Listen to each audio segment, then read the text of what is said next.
We have all been saying that Assassin's Creed Shadows sold like trash, and the Access media is damage controlled and said, oh, they hit 5 million players, but that still doesn't equal sales. Though we recently heard that the Assassin's Creed boss left, and it seemed that it was because of the Vantage Studios deal, but apparently Ubisoft demanded he step down. I have a few different things to show off, but before I get into the topic, if you enjoy the content I create, check out the links in the description, join the community in my live streams, and consider supporting through Patreon or YouTube memberships. Now, obviously, Assassin's Creed is not in a great place, Ubisoft is not in a great place, and we are seeing some major changes with their Tencent co-founded studio, Vantage, and it seems that they are going through a major leadership shakeup because apparently this guy got the boot. So it says ex-Assassin's Creed franchise director says his exit was not his choice. Now, I don't really feel all that bad because while, yes, he has been with Ubisoft for 20 years now, and that is a very long run, and he did help with some of the very successful and amazing Assassin's Creed games, it's clear that under his leadership, this franchise was not headed in a positive direction. It says, as is often the case with high-profile departures like this one, the main question within the community was whether the executive left of his own accord or was ousted by Ubisoft leadership somewhat unexpectedly, given that such matters usually remain undisclosed. This question was answered directly by Mark Alexis Cote himself, who revealed that his departure was not his choice. Now, I think that he's come out and made the statement because he is pissed. It seemed that he was going to go to Vantage Studios and that he was probably in it for the long run, but then they all of a sudden changed their mind. And I can't say that I blame Ubisoft. I'm not sitting here defending them tooth and nail because Ubisoft has made some terrible decisions. They've hired a lot of really terrible people. But when the leader of one of your most successful franchises is making failure after failure, yeah, it's not a good look. And this does not bode well for the Access media, who was boasting about the 5 million players, because if he did just sell 5, 6, 7 million copies of a game, and it looked like there was this shining ray of light at the end of the tunnel, and they were going to be out of this phase of controversy and really just making mediocre games, I think they would have kept him around, but clearly that isn't the case. The only reason why they would give him the boot is because the games he was making weren't making enough money.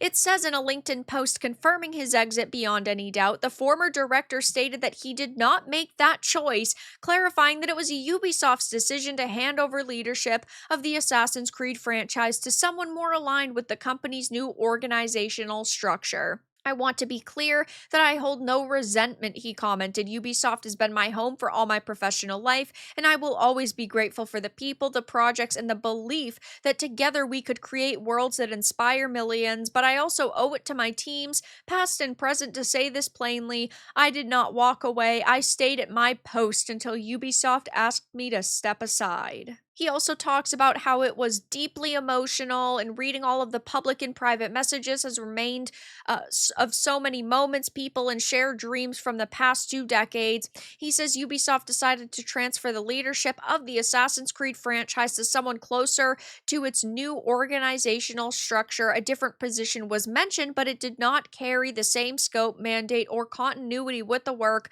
I had been entrusted with in recent years. I want to be clear that he holds no resentment, and as somebody who grew up inspired by Star Trek, in the later years of my career, I came to see myself as the captain of the Assassin's Creed ship, someone who leaves only once every soul is on board safe, which I think is such a funny reference because, again, he's not some savior of this franchise, okay? It's not truly his creation, and while he says that he saw himself as the captain of the ship, A captain would have made a better product. You would have put more passion into it. You would have made sure that talented people were actually being hired, and that certainly isn't the case. And sure, I guess I feel a little bit bad that he's gone after so long, and this was his life and he loved Assassin's Creed, but at the same time, I can't feel bad when I, as the consumer, have been getting absolutely screwed over and scammed out of my money for the past couple Assassin's Creed games. I think that they need to go back to the drawing board and really realize what made this franchise special in the first place. Now, we recently heard that they had canceled a Civil War era game where you played as a black slave.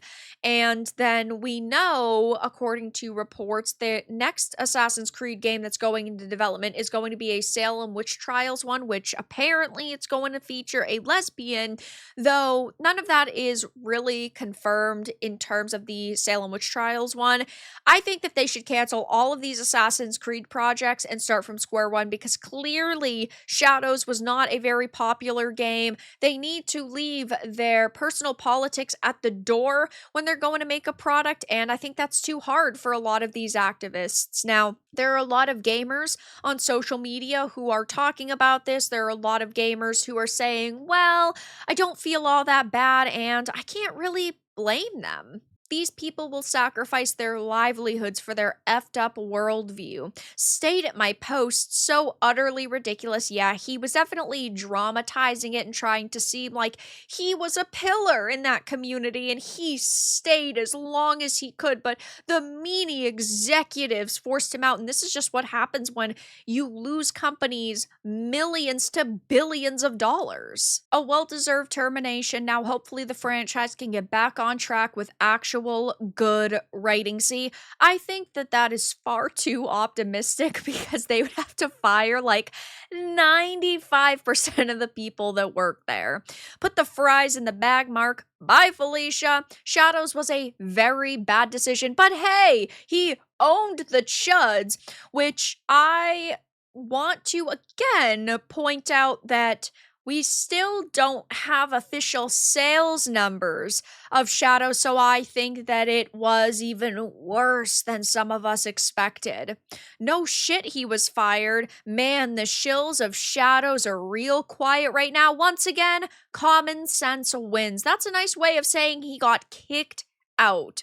Okay, the franchise slayer is gone. F-A-F-O. How sad, oh no. Anyway, welcome to McDonald's. Good riddance. The consequences of wokeness. And if you really take a look at all these posts, none of them are supporting him. None of them are saying, I feel so heartbroken, he deserved better, because this is how gamers feel. If you mess with our franchises, you are not going to get our respect. It's like Halo. Halo used to be so phenomenal, but now every time we get Halo news, gamers just go, you killed it. Too bad, so sad, you're not getting my money. And I hope that Assassin's Creed can get back on track. I used to absolutely love it. I want them to do good, but I just have absolutely no hopes and no high expectations. So it seems that Shadows was such a major failure that not only is the franchise director gone, but he was kicked out by Ubisoft. But that's all that I really had to discuss in this video.